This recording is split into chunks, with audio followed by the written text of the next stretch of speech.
On today's video, we're going to be going over the top 10 most racist large cities in the United States. Many people assume that racism is only limited to the rural parts of America, but on today's video, we're going to explore the larger cities that are known to be racist and discriminatory.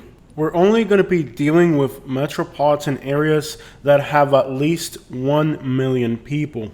Before we talk about which cities they are, let's go over some analytics so that we can preliminarily establish on what basis we're looking to rank these cities by. I want you guys to know that before I did analytical study, I had already determined what my list was going to be, and that these analytics we're going to look at only cement the notion of what we already know with analytics. Usually, I'll make my list, and then after looking at the analytics, I'll adjust the rank of the cities according to what the analytics show. But in the case of today's video, what I already know is just confirmed by the analytics in the same order that I figured. Therefore, this is a pretty straightforward list, where my preconceived notion of this topic lines up perfectly with the analytics. And if you're wondering, there's analytics for racism? How is that even possible?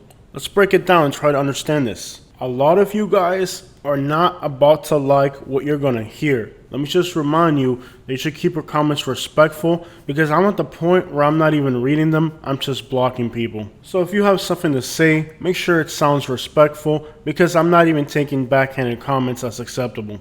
When you look at large cities, racism can be denoted in the following areas: a resentment or indignation at particular groups of people, as well as the refusal to letting these communities integrate into the city by denying them the ability to open businesses or doing anything you can to inconvenience these people as much as possible. This can be done by health departments, it can be done by business owners, it can be done by policing, and it can be done by denying or just complicating the business licensing process for particular businesses. Take New York City, which allegedly thrives on equality.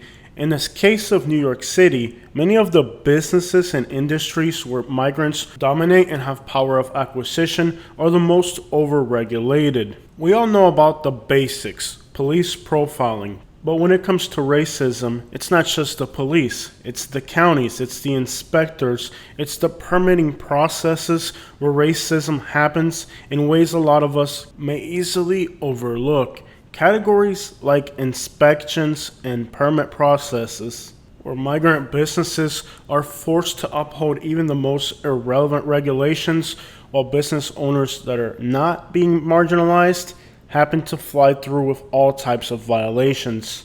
Even the cities in the United States where migrants have a strong and powerful community, places like San Diego, San Francisco, and New York, in a lot of industries, small business owners have to pay an extortion fee to local city and county if they don't want to have their small businesses violated to the ground with excessive fines and enforcement of regulations. When you look at New York City, for example, Brooklyn, the Italian community is very resentful of the Asian American community and their ability to have acquisition power and buy up entire sections of the city. So the notion that racism doesn't exist in large American cities is completely faulty, in that most people in large American cities don't even understand how racism works. They think that racism is a particular, basically the average person is fighting a culture war, not aware of the fact that it's really a class war.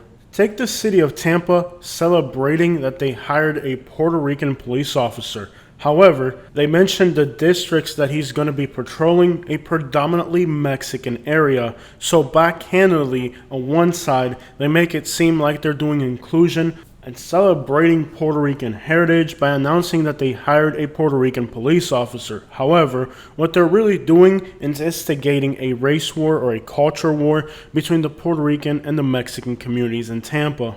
This is exactly what the city of Fort Myers did by having Cuban police officers patrolling a predominantly Guatemalan neighborhood, which is now spilled into almost a race war between Guatemalans and Cubans in Southwest Florida. By instigating these minorities to go against each other, they're able to use these minority groups as a racial buffer in their own personal racial war. So when we look at cities like Tampa that are supposed to have more inclusion because they have Cuban or Puerto Rican police officers, what they're really doing is using these people as toilet paper to fight their war for them. Quite simply, the vast majority of people of Hispanic background are not aware of how entrenched racism is in the United States, and they play fairly easy victims in their ignorance to understand the broader scope of the situation. It's like stepping into a soccer game and convincing players of the other team that they're really on your team. But when the game's over, they're not walking away with your trophy. They're going back in defeat to the same communities that they abandoned. People living in cities simply do not realize how they're dealing with racism, where it's coming from, or even what team of racism they're on. Oh no, we're not racist at all. We love you and you're welcome here, and here's a little token to let you know we love you. Take the Cuban community now. They're releasing a Cuban commemorative quarter for the United States Mint, even though everything they've done in the last few years has been nothing but detrimental to the Cuban American community. But that's how they play with your loyalty. They clown you, they disadvantage you, and then they give you a little token to say, oh no, we love you, we don't have, oh no, we're going to issue a quarter for y'all. But what's that person really worth? Well, if you're African American in New Mexico, Wisconsin, or Louisiana, you're making less than half what a white person would make.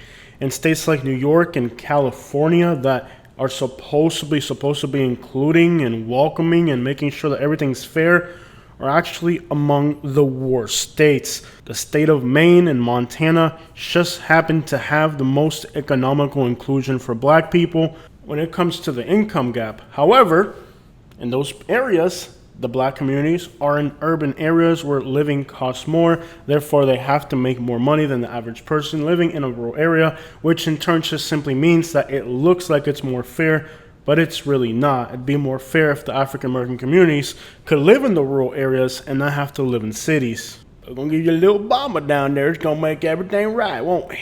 So no, Hispanics and minorities are not really being treated better in cities. They're just simply allowed or tolerated better than they would in a rural area.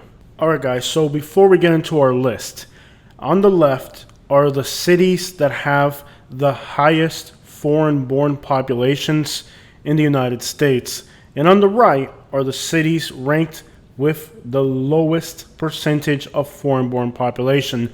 The numbers in red indicate the murder rate of these cities.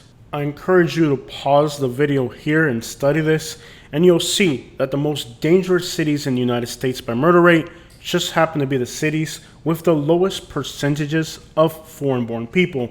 And all of the safest cities in the United States have the highest percentage of foreign-born people. Now, the racist people want to promote the ideology that immigrants and foreign-born populations, oh, they're a bunch of criminals. They came here illegally. They're breaking the law. They're invading our country. What are they invading your country with? The safest cities in the country? What are they invading your country with? Safety? Law and order? The ratio between the cities that have the lowest percentage of foreign-born population, you compare it to the other spectrum, you're looking at a ratio of 15 to 140. You are about 15 to 140 times more likely to be murdered in a city that has a low foreign-born population than you are in a city that has a lot of migrants. And there's only two outliers, Newark, New Jersey, and Oakland, California. On the other end, Colorado Springs and Lincoln, Nebraska, which goes to show how accurate these analytics portray exactly what I'm telling you. How to say, I don't want law and order. I don't want these immigrants moving here and lowering our murder rates. I want to live in Birmingham or Montgomery where I can get shot and there's no immigrants around to report it. Don't come here lowering our murder rates and making our city safer. We like it just the way it is, Jose. All these illegals are coming here and making my country a better place. Miami is not on our list. If you've wondered, a lot of people say, well, Miami, it doesn't have a high crime rate. It doesn't have a high murder rate. The largest groups here are Cubans, Haitians, and Colombians. And as far as I'm concerned, those three groups get along just fine. The African American community and the Cuban community, which are said to be the ones that have the biggest problem, look at Rick Ross. He's got a song called Little Havana. The other big figure in African American culture of Miami is Trick Daddy, and he's got songs where he mentions Cubans and Haitians in a very positive light. So when it comes culturally, the African American community and the Cuban community in Miami, as far as I'm concerned, they get along just fine.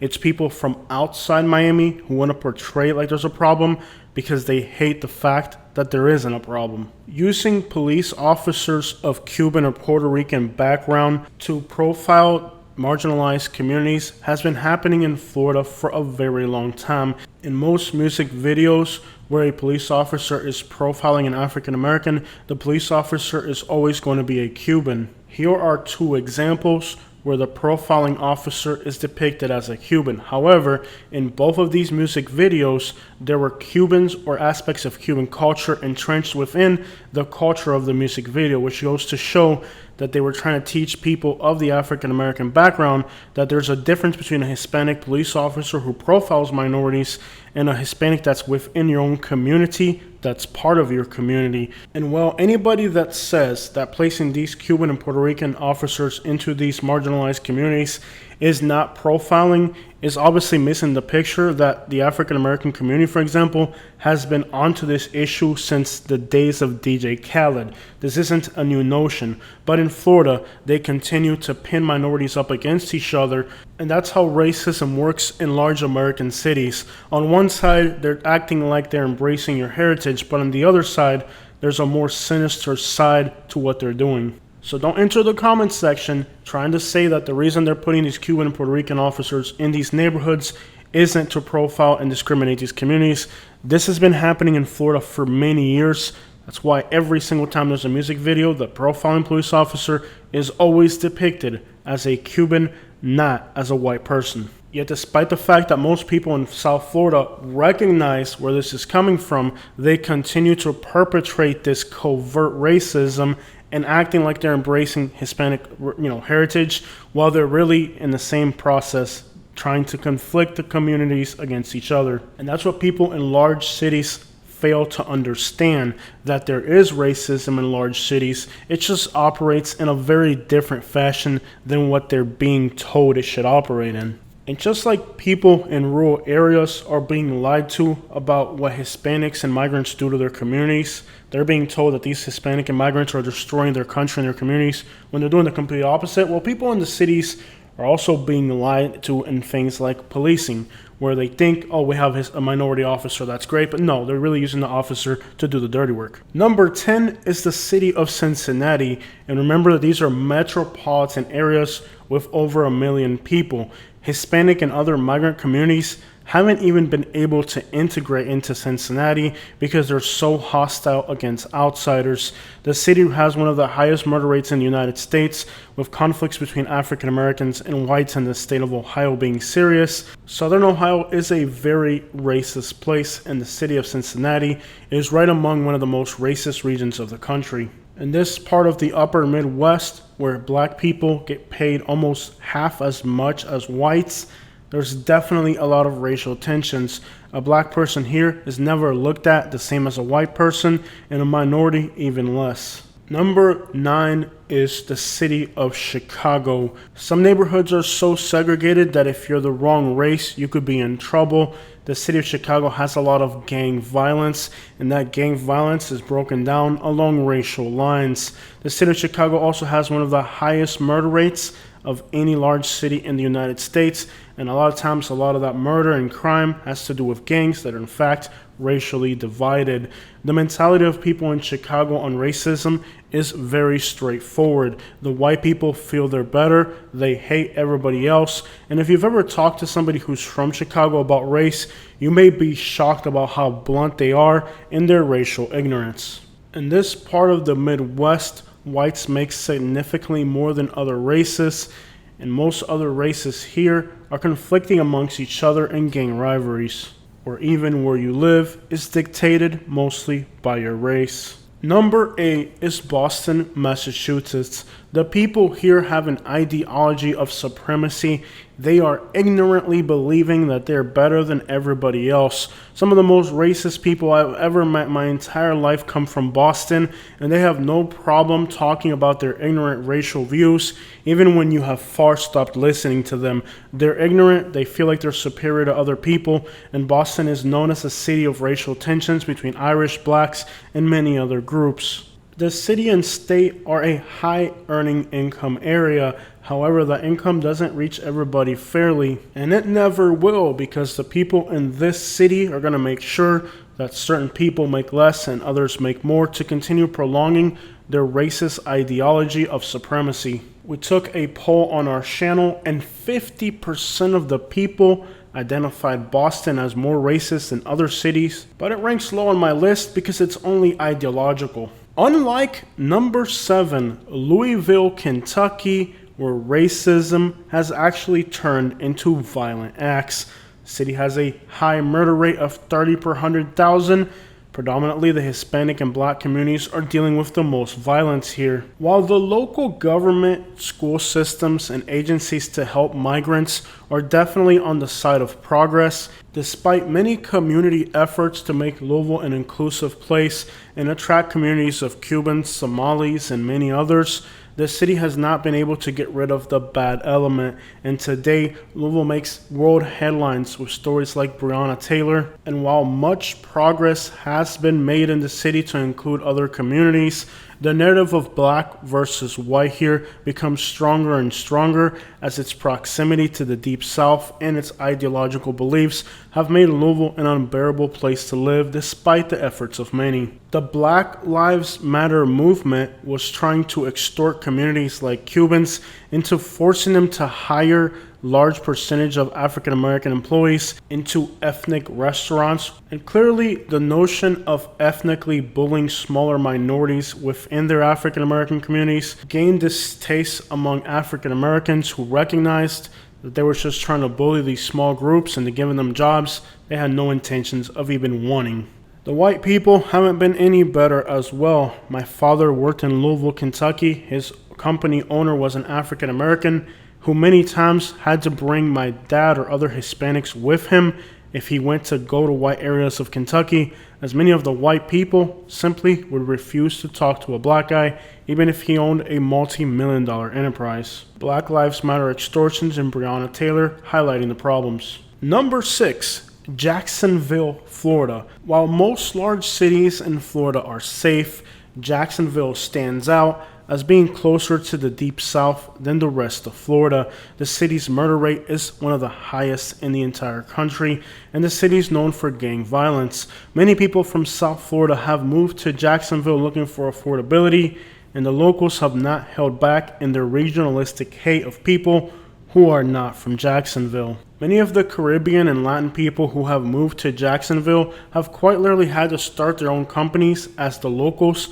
refuse to hire anybody who's not from there. People being displaced from South Florida are finding that Jacksonville is hateful, racist, and considerably more dangerous than South Florida. People relocating from New York and California are also noting that they feel very unwelcomed in this very hateful city. Number 5 is Indianapolis, Indiana. This city has a horrible history with the presence of the Klan, and again, the metropolitan area and its rural outskirts, you'll find some of the most racist places in the United States. The Hispanic and other migrant communities live in abhorrent poverty, while the white areas are thriving and growing.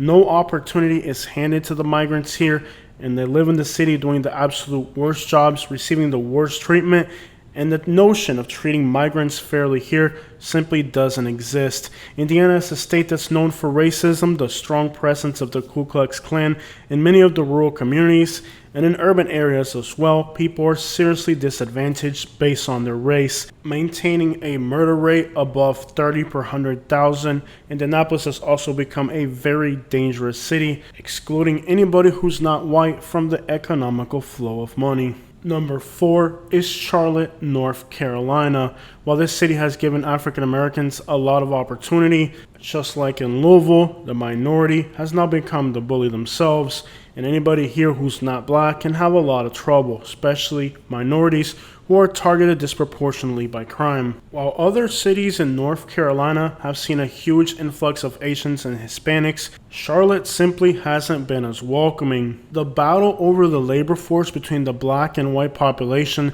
has left very little room in the middle for anybody else to join. Many people have noted that while visiting Charlotte, North Carolina, they're many times accused of racism when it was uncalled for, and a lot of times the people here like to play the victim to ensure that they can extort other people on race baiting. Playing the victim and needlessly escalating racial tensions to their own advantage, the people of Charlotte have learned that there's a lot of money to be made by blaming other people of being racist. Number 3, Baltimore, Maryland. This city has had one of the highest murder rates of any city in the United States consistently for decades.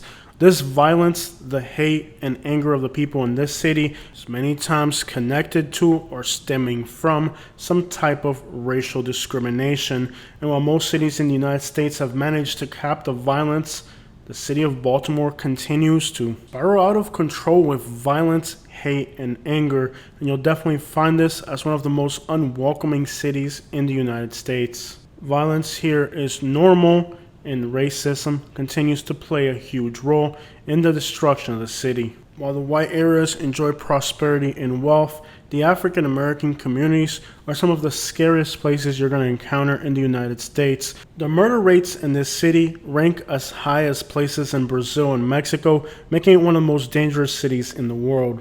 Number 2 is Memphis, Tennessee, the city that killed Martin Luther King. Violence is out of control in this city, and disproportionately the African American people are facing the worst part of it. Hispanics and Asians report commonly being victimized by black gangs, and when they go to law enforcement, they're not interested in solving the cases. Despite Memphis being in Tennessee, it is adjacent to Arkansas and Mississippi, two of the most racist and disadvantaged states in the entire country. In this region, African Americans earn less, even when they are the majority as far as population. Memphis is an unwelcoming place where many of the hate and violence and stereotypical things of the South play out every single day. Many people visiting the city for the first time find that the locals are unwelcoming and straight up, quite literally, racist in your face bluntly. Many travelers in the United States avoid the city altogether. Number 1, without a doubt, the most racist city in the United States is Birmingham, Alabama. If you are Hispanic or Asian, it is even dangerous to venture into the city as a tourist, for the African American gangs will bluntly target you even in broad daylight for armed robberies, and law enforcement will do absolutely nothing about it, being complicit in the racial hate. This city is dangerous. The African American community has the highest murder rate in the entire country. On top of that, the white population here makes 4 times more than the blacks, even though they are less than 15% of the population. Birmingham is the most dangerous city in the United States, and based on your race will determine if you even have the ability to press charges if you're a victim of a crime. With law enforcement complicit in the racial hate and violence, the law can be as scary as the criminal themselves. There it is, guys. Those are the top 10 most racist large cities in the United States, with Birmingham, Alabama clearly being the most racist out of all the metropolitan areas that have more than 1 million people. Many of these large cities would like to portray to others that they're a welcoming and inclusive place. However, they are far from that. We also learn on today's video that the communities that have the lowest murder rates also happen to have the highest percentage of foreign-born population. Yet, there's an entire campaign to make these cities like San Francisco and Miami that are safe and inclusive appear to be bad places. And this ideology, or the spreading of these ideologies, would in itself constitute racism, because one of the biggest tools that racist people have to promote their hate and their actions of evil against other people is to be able to cover up and hide it. So before you unknowingly spread misinformation about a place, I would advise you to visit it first and see it with your own eyes, because many people are spreading information that is really coming from a racist narrative.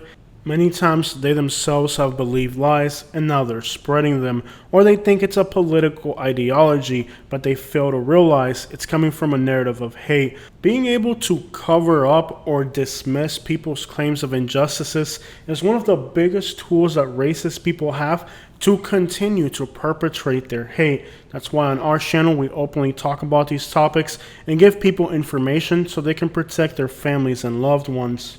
And of course, they're going to accuse me of all types of horrible things for doing this, because they know that I'm helping people who are weak and vulnerable.